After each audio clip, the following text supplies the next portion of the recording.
IMPD says each time its officers have pulled their guns and fired this year, the officers were confronted with an armed man attacking them or others. Officers have shot 6 people and killed 1. Soon, citizen-dominated use of force and general orders boards will begin reviewing IMPD policies and actions to determine if the rules were followed every time an officer hits the streets to protect the city. The expectation is that they will review those cases and they'll either agree with our findings or they won't agree. If they don't agree, then we'll take steps to try to make the changes that are necessary. The General Orders Board will be empowered to rewrite the rules if necessary.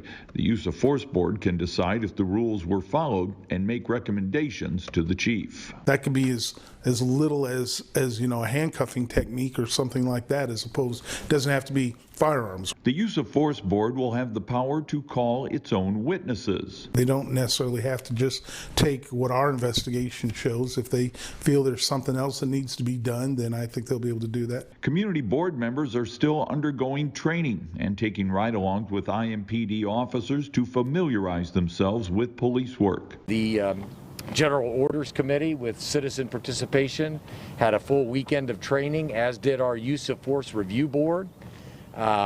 With civilian participation. The Use of Force Board could begin hearing cases as soon as next week, depending on how quickly the Marion County prosecutor determines whether any of the officers involved will face criminal charges. Russ McQuaid, Fox 59 News. All right, Russ, thank you so much. Mayor Hogsett says the city is still ramping up its Citizens Police Complaint Review Board as well. That's right. The goal there is to have more authority to investigate citizen complaints against officers that fall short of criminal allegations. Now, the shooting on Colorado Avenue was one of 2 incidents involving IMPD officers this weekend. The other happened Saturday afternoon on Kentstone Drive. Officers found 2 people shot at a home. They say their neighbor is the suspect, in fact, caught on another neighbor's surveillance. Look at this, playing out right there on that tape. Crossing the street there, appearing to pull out a gun. Officers found that suspect, who led them then on a chase. There he is, running after firing those shots.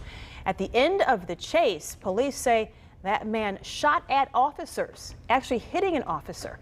The suspect was also hit by police gunfire and was hospitalized in critical condition. The officer who was shot was treated and released, thankfully, from the hospital.